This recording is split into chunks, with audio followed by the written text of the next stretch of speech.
gây ra tác dụng giãn mạch. Giãn mạch thì là giảm sức cản ngoại vi, giảm sức hoàn ngoại vi sẽ dẫn đến hạ huyết áp, thì đây là cái tác dụng chính. Và khi mình nói đến cái cơ chế liên quan đến hạ huyết áp thì mình sẽ nói chủ yếu đến cơ chế tim mạch như thế này. Ngoài ra thì khi mà các bạn sẽ thấy là do nó vẫn có tác dụng lên angiotensin 2 nói chung, mà ức chế angiotensin 2 nói chung, nhưng nó vẫn sẽ có những cái tác dụng khác, như các bạn sẽ thấy là phân bố lại lưu lượng máu đến các cái phân bố lưu lượng tuần hoàn đến các vùng thiếu máu ấy, thì nó sẽ có một phần lợi ích đến các cái vùng cơ tim bị thiếu máu hoặc các vùng khác, các vùng bị thiếu máu trong cơ thể. Bởi vậy nên nó sẽ cũng có cái tác dụng gì ạ, trên một số các cái bệnh lý kèm theo, hoặc là dẫn đến là giảm phì đại thành mạch, thì nó cũng sẽ tác dụng tốt trong các trường hợp bị gì ạ, bị tăng phì đại thành mạch hoặc các rối loạn mạch máu. Thì ở đây thì tác dụng trên mạch nói chung thì mình sẽ thấy là nó sẽ tốt cho các cái tốt cho các cái bệnh nhân bị tăng huyết áp và bị thêm một số các bệnh lý mắc kèm và một số các cái rối loạn mắc kèm liên quan đến mạch. Tiếp nữa ở trên tim các bạn sẽ thấy là ở cái nhóm thuốc này thì ít ảnh hưởng đến cung bậc tim và nhịp tim, ít ảnh hưởng đến cái tác dụng này thôi. Ngoại thì chủ yếu ở trên tim thì nó sẽ gây ra cái tác dụng như thế này. Thì vừa nãy thì ở đây các bạn sẽ thấy tim đây, tim thì sẽ gây ra gì đấy ạ, rối loạn chức năng tất trái này, xơ hóa này, tái cấu trúc mạch chết tế bào theo chu trình này. Thì khi mình ức chế cái hệ này đi thì nó sẽ gây gì đấy ạ, giảm phì đại và xơ hóa của tân tất trái. Bởi vậy nên nó sẽ gì ạ, nó sẽ có tác dụng chủ yếu trên các bệnh nhân bị làm sao ạ, bị suy tim và suy mạch vành. Thì cái tác dụng này về sau thì các bạn sẽ ứng dụng để giải thích cho cái việc là tại sao cái nhóm thuốc này được dùng cho các bệnh nhân suy tim hoặc là các bệnh nhân bị suy mạch vành, và mình sẽ học ở bài suy tim hôm sau. Thì mình sẽ nói luôn cái cơ chế chung ở đây, thì hôm sau các bạn chỉ áp dụng để giải thích thôi. Tiếp nữa là đến cái tác dụng ở trên thận. Tác dụng ở trên thận thì các bạn sẽ thấy là nó liên quan đến cái tăng tuần hoàn thận và tăng sức đào cầu thận. Thì cái tác dụng này nó rất là yếu thôi. Tác dụng lợi tiểu này sẽ gây cái tác dụng này gây ra tác dụng lợi tiểu rất là yếu. Chủ yếu ở đây thì các bạn sẽ thấy là tác dụng trên thận nó sẽ liên quan đến cái phần tăng tiết aldosterone, nó sẽ tăng giảm tái hấp thu của natri, tức là tăng thải natri và nước, từ đấy sẽ gây ra lợi niệu, và từ tác dụng lợi niệu này sẽ giảm cung bậc tim, và từ đấy sẽ gây gây hạ huyết áp. Thì đây là tác dụng chủ yếu là liên quan đến hạ huyết áp, thì mình giải thích là do giảm aldosterone nhé. Chứ cái tăng tuần hoàn thận này thì cái tác dụng lợi niệu ở trên này nó rất là yếu, và chủ yếu lợi niệu thì liên quan đến cái phần gọi tăng tiết aldosterone của cái angiotensin 2 này.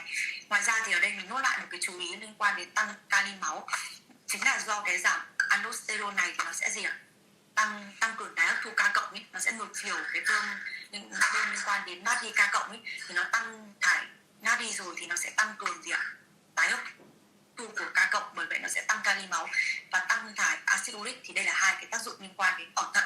Và kẹo nữa các bạn sẽ thấy hai cái tác dụng này chủ yếu nó sẽ liên quan đến việc phối hợp thuốc. Mình sẽ phối hợp với những cái thuốc như thế nào, bởi vì khi mà mình học về thuốc lợi niệu mình cũng sẽ nói nhiều đến nồng độ kali máu này, dù là bởi vì mình đã phân loại theo là tăng kali máu hay giảm kali máu, thì nó sẽ liên quan trực tiếp đến việc là gì ạ, đến việc là phối hợp những cái thuốc điều trị khác, đặc biệt là liên quan đến thuốc lợi tiểu. Tăng axit uric này thì nó liên quan đến việc là các bạn sẽ về sau nó sẽ liên quan đến việc sử dụng trên các đối tượng mà có tăng axit uric máu, mà như mình đã giải thích ở cũng đã có giải thích ở cái phần lợi tiểu. Tiếp nữa là liên quan đến chuyển hóa, thì đây là một cái tác dụng thêm nữa, tác dụng khác của cái nhóm thuốc này, thì nó sẽ liên quan nhiều đến tăng hấp thu glucose và tăng nhạy cảm insulin. Thì cái tác dụng tăng hấp thu glucose và tăng nhạy cảm insulin này thì các bạn sẽ thấy nó sẽ có lợi cho các bệnh nhân gì ạ, khi mà có cái tác dụng như này thì sẽ có lợi cho các bệnh nhân gì ạ? Chính xác, nó là liên quan đến các bệnh nhân đái tháo đường nhá.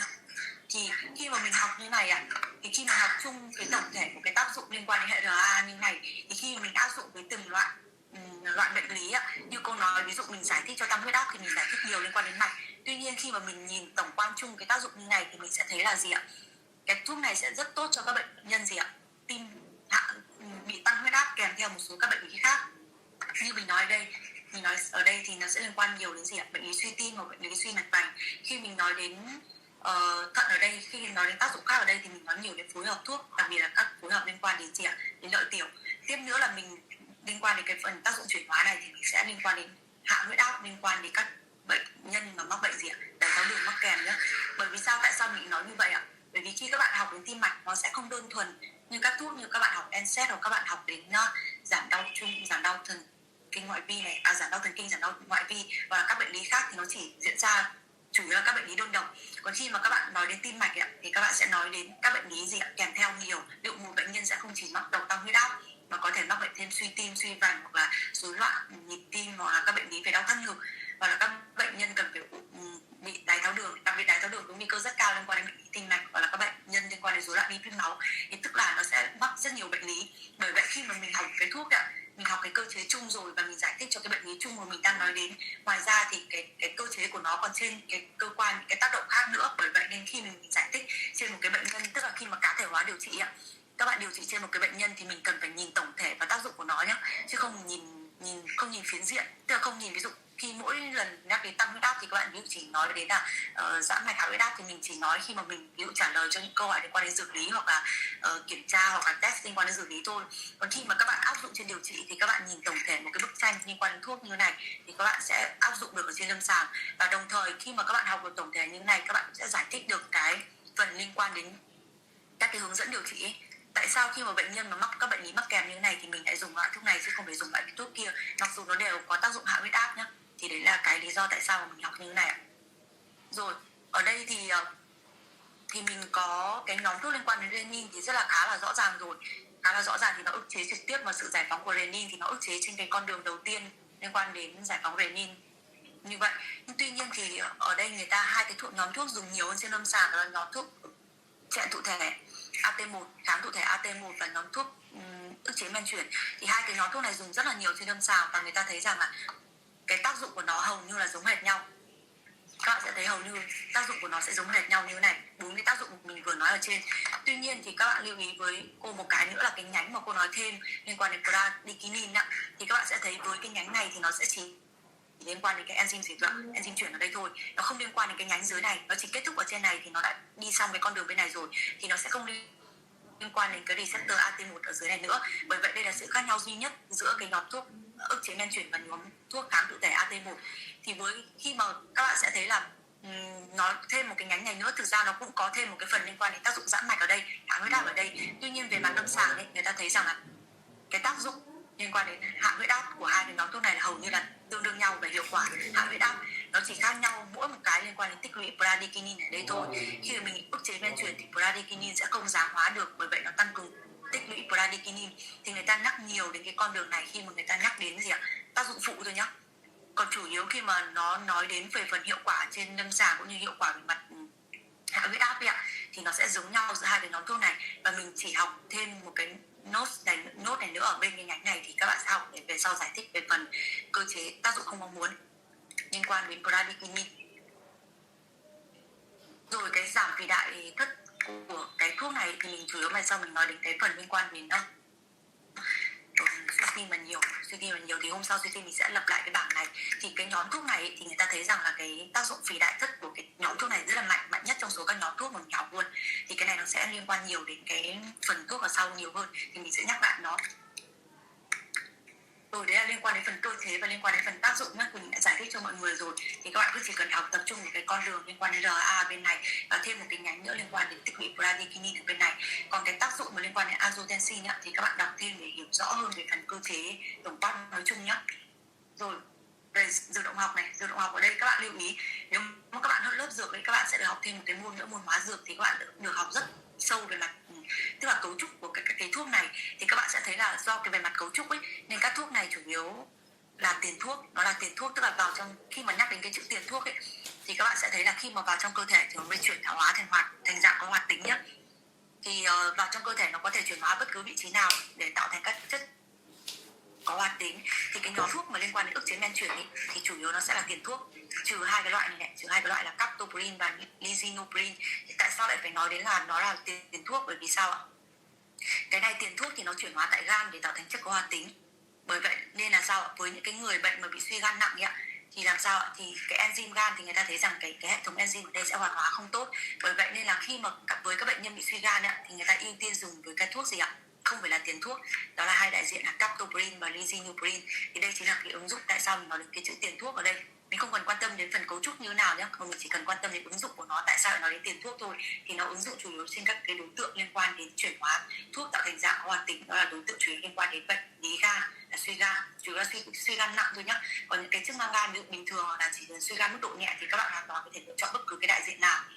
Tiếp nữa, các thuốc này thì đều dùng được uống hết nhá, đều dùng được uống, hấp thu được uống khá là tốt, nên các bạn sẽ thấy là người ta sẽ chủ yếu dùng cho đồ uống, trừ cái đại diện là enalapril lab, các cái đuôi như kiểu lab như này nhá, không phải cái đuôi prin nữa. Lab như này thì nó chủ yếu là liên quan đến gì ạ? Khi các bạn gắn các cái nhóm chức khác rồi, gắn cái nhóm chức khác là liên quan đến các bạn chuyển dạng rồi, nó không phải là cái dạng ban đầu nữa mà các bạn sẽ nhắn thêm những cái nhóm mới hoặc chuyển thành cái dạng là ester hoặc là etel, và bất cứ cái dạng nào khác thì nó có đuôi nó sẽ chuyển hóa hơn. Và khi mà các bạn chuyển hóa thành dạng khác như này thì các bạn sẽ không dùng theo đồ uống nữa mà các bạn dùng theo đồ tiêm. Bởi vì khi mà dùng các dạng này thì các bạn sẽ thấy là một số cái dạng do cấu trúc của nó ấy, thì khi vào trong cái hệ tiêu hóa của mình thì sẽ bị phân hủy rất là nhanh dưới tác dụng của enzyme tiêu hóa, thì người ta không dùng được dạng uống mà người ta phải dùng dạng tiêm. Thì ứng dụng của dạng tiêm thì các bạn đã thấy rồi, khi mà mình học đến cái dạng bào chế thì dùng dạng tiêm thì tác dụng nhanh và tác dụng chủ yếu trong các trường hợp cấp cứu thì người ta dùng qua dạng như thế này. Còn chủ yếu cái thuốc này dùng trong điều trị tăng huyết áp mãn tính thì nên dùng được uống này, chủ yếu là dùng được uống thôi, nên các bạn cần chú ý hai cái dạng được dùng như vậy. Tiếp nữa là một cái nữa là qua nhau thai và sữa mẹ, thì như mình đã nói các cái nhóm thuốc khác cứ qua nhau thai và sữa mẹ thì mình cần phải chú ý dùng trên gì ạ? Các cái đối tượng đặc biệt là bệnh nhân là phụ nữ có thai và cho con bú, thì đây là một trong những cái nhóm thuốc qua được nhau thai và sữa mẹ và không khuyến cáo dùng trên hai đối tượng này nhá. Chống chỉ định trên hai, thậm chí còn chống chỉ định trên hai đối tượng này luôn ạ, phụ nữ có thai và cho con bú. Tiếp nữa là một cái đặc tính nữa là đặc tính thải trừ qua thận, thì cứ thải trừ hoặc là chuyển hóa qua đâu đấy thì các bạn sẽ lưu ý là nó sẽ liên quan đến cái đối tượng mình dùng. Khi mà mình dùng các cái thuốc mà thải trừ qua thận này thì mình cần lưu ý đến các cái bệnh nhân mà bị suy thận. Khi mà các bệnh nhân bị suy thận mức độ nặng thì mình hầu như là rất hạn chế dùng cái nhóm thuốc này, hoặc là cần phải điều chỉnh liều hoặc là như nào đấy. Nói chung là mình cần phải lưu ý trên cái đối tượng bệnh nhân suy thận. Khi mà thuốc thải trừ chủ yếu qua thận thì các bạn sẽ thấy đây này, con đường thải trừ chính ở đây sẽ là chủ yếu qua thận. Tuy nhiên đối với cả gì đấy ạ, Fosinopril này hoặc là Spiraprin này hoặc là các thuốc khác như Tandolaprin như này thì các thuốc này chủ yếu là thải qua gì ạ? Qua mật và đào thải qua phân. Bởi vậy nên là các cái thuốc này khi mà mình dùng thì sẽ không cần phải hiệu chỉnh liều trên bệnh nhân suy thận. Đấy là lý do giải thích tại sao ở đây ngoài Fosinopril thì các bạn nhìn thấy có hai đại diện khác nữa nhé, thì nó do là nó thải trừ chủ yếu qua phân nên là mình không cần phải hiệu chỉnh liều cho bệnh nhân suy thận, thì mình có thể ưu tiên hơn sử dụng khi mà bệnh nhân có suy giảm chức năng thận thì mình có thể sử dụng các cái nhóm thuốc này để không cần phải hiệu chỉnh liều tăng giảm liều. Để liên quan đến các cái đặc tính dược liệu học cũng như là áp dụng ở trên lâm sàng. Rồi về mặt chỉ định nhá, thì các bạn lưu ý đối với nhóm thuốc này thì chỉ định hôm nay mình học về tăng huyết áp nên mình chủ yếu là mình sẽ nhấn mạnh đến cái vai trò của nó trong điều trị tăng huyết áp, thì mình sẽ dùng trong các bệnh lý tăng huyết áp mãn tính, tức là dùng kéo dài dùng trong thời gian dài Rồi đặc biệt các bạn sẽ thấy là do tổn thương thận, các bệnh lý huyết áp liên quan đến do tổn thương thận hoặc là tiểu đường, thì các bạn về nhà đọc lại cái phần liên quan đến cơ chế, giải thích cho cô tại sao nó lại dùng cho các bệnh nhân có tổn thương thận và bệnh nhân tiểu đường nhá. Thì cái phần cơ chế đọc lại một cái là các bạn có thể giải thích được luôn. Thì hôm sau nếu mà ở trong cái phần thực hành các cô có hỏi là tại sao nhóm thuốc này được dùng trong bệnh lý tăng huyết áp thì giải thích được rồi, liên quan đến mạch này. Tại sao lại dùng ưu tiên hơn trên các bệnh nhân có tổn thương thận và tiểu đường thì các bạn cũng sẽ giải thích luôn các cơ chế ở trên thận của nó và các cơ chế ở trên các cơ chế liên quan đến chuyển hóa lúc mà mình vừa nói thì đặc biệt ưu tiên trên các bệnh nhân này. First line trên các bệnh nhân này luôn tăng huyết áp có kèm tổn thương thận, tăng huyết áp có kèm theo đái tháo đường. Ngoài ra thì với các cơ chế mà mình vừa nói ở trên thì các bệnh nhân có thể dùng được cái nhóm thuốc này nữa là trên chỉ định trên bệnh nhân suy tim, đặc biệt trên bệnh nhân suy tim xuống huyết mạng và bệnh nhân suy vành. Thì hai cái bệnh nhân này thì mình sẽ giải thích sâu hơn trong các bài sau. Thì hôm nay chủ yếu mình giải thích cho cô phần tăng huyết áp. Về phần chống chỉ định chống chỉ định cũng giải thích. Chống chỉ định mọi người giải thích cho cô tại sao lại liên quan đến hẹp động mạch thận, tại sao chống chỉ định trên các bệnh nhân hẹp động mạch chủ nặng liên quan đến hạ huyết áp thì rất là rõ ràng rồi, có thai cho con bú rất là dễ rồi, mẫn cảm tức là mẫn cảm với các thành phần của thuốc thì là ba đối tượng này thì rất là dễ rồi. Nhưng tuy nhiên cái phần liên quan đến hẹp động mạch thận thì các bạn lưu ý giúp cô nhé, là liên quan chống chỉ định hẹp động mạch thận thì nó chủ yếu liên quan đến hẹp hai động mạch thận nhé. Đây thì kẹo nữa đến cái phần này thì cô sẽ giải thích tại sao bệnh nhân hẹp động mạch thận thì mình sẽ hẹp động mạch cái này thì mình giải thích mình chú ý đến hẹp hai động mạch hai cái động mạch thận đến thận còn hẹp một nhánh thì nó vẫn có thể sử dụng được, vẫn có thể cân nhắc sử dụng. Tuy nhiên hẹp hai cái tiểu động mạch đến thì mình phải cân nhắc nhé, là chống chỉ định. Khi mà hẹp hai động mạch thận thì mình sẽ chống chỉ định. Thì đây sẽ liên quan đến tác dụng không mong muốn này. Khi mà liên quan đến tác dụng không mong muốn thì chủ yếu là mình cũng sẽ suy ra từ cơ chế cũng như cái tác dụng của nó thì mình sẽ suy ra được cái tác dụng không mong muốn. Thì vừa nãy mình đã nói đến một cái phần liên quan đến tăng kali máu tăng kali máu rất dễ rồi, giải thích là do liên quan đến cái phần vận chuyển ở cái ống thận liên quan đến aldosterone thì nó sẽ tăng kali máu. Khi mà tăng kali máu thì các bạn sẽ thấy là tăng giữ kali máu rồi. Thì hôm trước thì mình đã nói rất nhiều đến việc dùng thuốc lợi tiểu liên quan đến cái nồng độ kali máu. Thì có một cái nhóm thuốc liên quan đến giữ kali máu, thì nhóm thuốc đó là nhóm thuốc có cái đại diện là gì, các bạn có nhớ không ạ?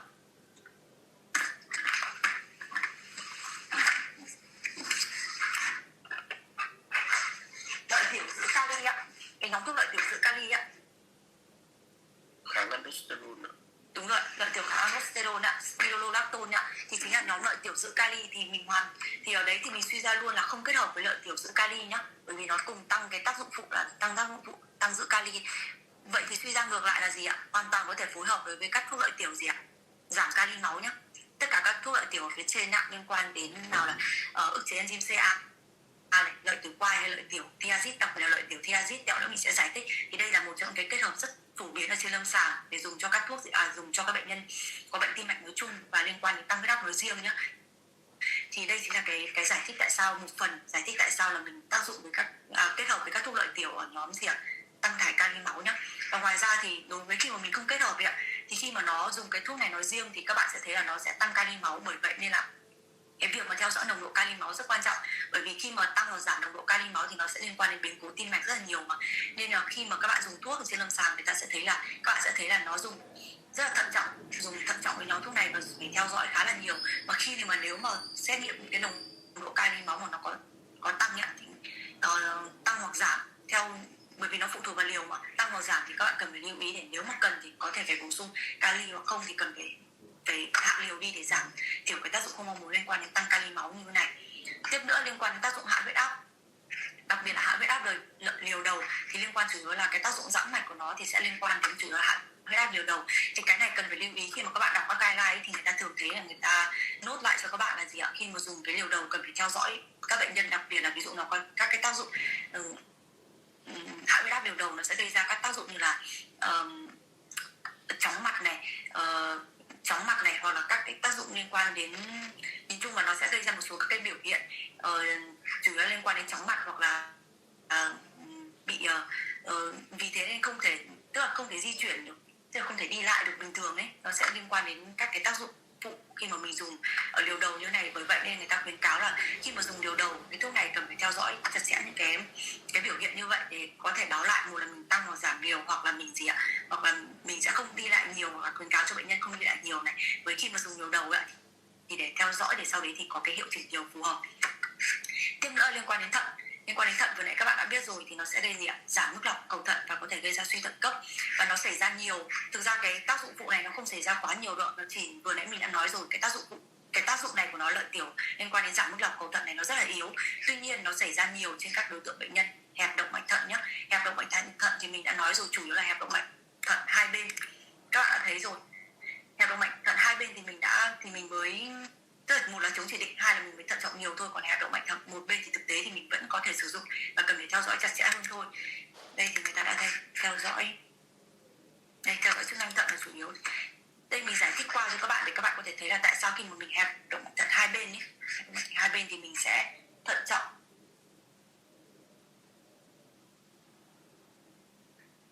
Ok, hẹp động mạch thận hai bên thì mình sẽ cần phải thận trọng đối với cái đối tượng bệnh nhân này, hoặc là thậm chí là chống chỉ định. Lần trước thì mình cũng đã học đến cái quá trình lọc của cầu thận này rồi, thì mình đã nêu lên cái vai trò của hai cái loại chất ở đây, đó là prostaglandin E2 và angiotensin. Thì các bạn lưu ý nhé, thì ở đây cô giải thích kỹ hơn. Hôm trước cô bảo là đến bài này sẽ giải thích kỹ hơn này. Thì khi các bạn thấy là ở đây có một cái động mạch đến và động mạch đi. Động mạch đến thì có hai cái chất này cùng tồn tại. Tuy nhiên là với cái động mạch đến thì cái vai trò của prostaglandin nó sẽ cao hơn, thì tức là nồng độ của cái chất này nó sẽ cao hơn, và cái vai trò của nó được thể hiện rõ hơn là angiotensin 2. Còn đối với động mạch đi thì các bạn sẽ thấy là gì ạ? Cái vai trò của angiotensin 2 nó sẽ lớn hơn. Mặc dù ở đây cũng có nhá, nhưng mà nó rất là thấp. Thì chủ yếu nó có ở cái phần động mạch đi này. Angiotensin 2 thì nó sẽ liên quan nhiều đến gì ạ? Đến co mạch. Prostaglandin nó sẽ liên quan đến nhiều đến gì ạ? Đến giãn mạch. Thì các bạn đã thấy là khi mà gì ạ? Khi mà tăng lượng máu tới thận thì hôm trước mình đã giải thích rồi, thì nó sẽ tăng cường hoạt động của các chất này thì để làm gì ạ? Giãn mạch và để làm tăng cái mức lọc cầu thận trở lại. Ngoài ra thì cũng tăng angiotensin. Ở đây angiotensin có tác dụng co mạch, nhưng tác dụng co mạch ở đây yếu, chủ yếu là co động mạch đi. Ở đây co động mạch đi để làm gì ạ? Để tăng cái tác dụng, tác dụng của tăng cái tác dụng tăng huyết áp. Bởi vậy nên là khi mà các bạn dùng cái thuốc angiotensin, tác dụng trên hệ RA ấy, là ACE ACAI hoặc là ARB á, thì nó sẽ giảm hoạt động của cái gì ạ? Của angiotensin này đi. Bởi vậy nên là angiotensin 2 ở động mạch đi này nó sẽ bị giảm xuống. Giảm xuống, bình thường nó có tác dụng co động mạch đi đúng không? Thì bây giờ tác dụng giảm xuống thì tác dụng giãn mạch thì sẽ không gì ạ? Không duy trì được cái mức độ cầu thận này. Bởi vậy nên là gì ạ? Nên người ta chống chỉ định khi mà bệnh nhân bị có gì ạ? Có hẹp động mạch thận hai bên, và đặc biệt là chú ý đến khi mà cái tác dụng phụ liên quan đến thận đối với các đối tượng bệnh nhân này thì nó liên quan chủ yếu là liên quan đến angiotensin 2 ở cái động mạch đi ạ. Rồi ngoài ra có một số các tác dụng phụ khác thì các bạn cũng có thể lưu ý là dị ứng sốt phát ban thay đổi vị giác liên quan đến captopril, chủ yếu liên quan bởi vì là công thức của nó có lưu huỳnh nhá, nên nó sẽ gây ra thay đổi vị giác. Thì đây là đặc biệt đối với cái chất này, có các chất sau nhưng không có lưu huỳnh nữa thì nó được giảm được cái tác dụng phụ của cái chất này đi. Tiếp nữa là cái phù mạch thần kinh này thì chủ yếu liên quan đến, các bạn sẽ thấy phù mạch sẽ liên quan đến gì ạ? Phù mạch thần kinh do thoát nước ngoại bào, mạch này chủ yếu liên quan đến cái chỗ bradykinin ấy. Tiếp nữa là liên quan đến ho, thì đây là một cái tác dụng mà các bạn cần phải lưu ý nhé. Là nó sẽ, tại sao cần phải lưu ý? Bởi vì là nó sẽ khác nhau giữa ACAI và ARB. Chỉ có ACAI thì mới có tác dụng ho khan thôi, liên quan đến tích lũy bradykinin lúc mình đã nói ở đầu rồi. Thì khi mà mình dùng cái thuốc ấy, tại sao cần phải lưu ý? Tác dụng của hai thuốc này trên lâm sàng thì hoàn toàn giống nhau. Tuy nhiên cái tác dụng phụ liên quan đến ho này, ho kéo dài, ho mãn tính, ho khan ấy, cái ho này rất là đặc trưng, nó không phải là do như kiểu các bạn bị viêm họng đâu, mà nó là ho khan ấy. Ho khan mà cứ dùng thuốc vào là nó sẽ bị ho khan. Bởi vậy nên là khi mà các bệnh, do là hiệu quả của nó không khác nhau nhưng người ta thường ưu tiên sử dụng ACAI trước. Bởi vì sao? Bởi vì thực tế là giá thành của nó rất rẻ. Nên người ta thường là lựa chọn đầu tay cho hạ huyết áp hơn là cái thuốc ARB. Nên là khi người ta lựa chọn ACAI trước, người ta dùng trước, nếu mà bệnh nhân bị ăn dạo, nếu mà bệnh nhân bị ho khan thì người ta mới chuyển sang ARB. Còn nếu mà bệnh nhân dung nạp được, tức là có những bệnh nhân người ta đáp ứng được ạ, người ta dung nạp được ạ, thì cái tác dụng ho này hoàn toàn có thể dung nạp được và sử dụng sau một thời gian có thể hết, thì người ta hoàn toàn vẫn có thể tiếp tục duy trì bằng thuốc ACAI. Nhưng nếu mà cái tình trạng ho khan này diễn ra quá lâu, quá dài và ảnh hưởng nghiêm trọng đến bệnh nhân ạ, thì lúc đấy thì người ta mới chuyển sang ARB. Như cái lý do mà cô đã nói, thực tế là tác dụng thì nó không khác nhau là nhiều, tuy nhiên là do cái phần liên quan đến giá thành ạ, giá thành của nó ARB thực tế là nó đắt hơn, nên là người ta sẽ ưu tiên lựa chọn cái ACAI và sau đấy mới xét đến cái tác dụng phụ liên quan đến ho. Thì các bạn cũng lưu ý cái phần liên quan đến tác dụng phụ này nhá, thì ngay sau cái chỉ định thuốc trên lâm sàng ấy mà các bạn thấy thì nó sẽ khác nhau như vậy. Một cái nữa liên quan đến không dùng thuốc cho phụ nữ có thai và cho con bú, một phần là do cái dược động học mà mình vừa giải thích là nó qua đường nhau thai và qua đường sữa mẹ, và một phần nữa là nó có liên quan đến gây dị tật thai nhi nữa, nên là người ta chống chỉ định luôn trên các đối tượng bệnh nhân là phụ nữ có thai. Và trên phụ nữ có thai thì tẹo nữa mình sẽ thấy là một cái list thuốc ưu tiên sử dụng trên đối tượng này. Còn ACAI và ARB hoặc là các thuốc trên hệ RA nói chung thì hầu như là không chống chỉ định luôn trên cái đối tượng bệnh nhân này. Rồi đây cô cũng lập bảng so sánh luôn cho mọi người đây. Hai cái nhóm thuốc này vừa nãy mình đã lập bảng so sánh liên quan đến tác dụng rồi, thì đây liên quan đến tác dụng không mong muốn hoặc liên quan đến chống chỉ định đây, thì mình sẽ nhìn ở đây thì hai cái thuốc này khác nhau như nào, chỉ khác nhau đúng mà hai cái phần cô highlight thôi, là liên quan đến ho khan và liên quan đến phù mạch, chủ yếu liên quan đến con đường tích lũy bradykinin không được giáo hóa ấy. Thì ho khan này thì liên quan đến cái phần rồi mình đã nói rồi, phù mạch ấy chủ yếu là phù quinh ấy, các bạn sẽ thấy phù quinh này nó liên quan kiểu như giả dị ứng ấy thì liên quan đến cái phần liên quan đến bradykinin ấy, phù quinh ấy, thì cái tác dụng không mong muốn của nó thì sẽ là tác dụng liên quan đến phù mạch. Và chống chỉ định của nó thì khi các bệnh nhân có tiền sử phù mạch rồi thì mình sẽ chống chỉ định luôn. Đối với các thuốc liên quan đến ACAI thì những cái bệnh nhân tiền sử phù mạch này thì mình sẽ lựa chọn ARB nhé, bởi vì nó không có liên quan đến con đường đấy, nhưng mình hoàn toàn có thể lựa chọn cái ARB này.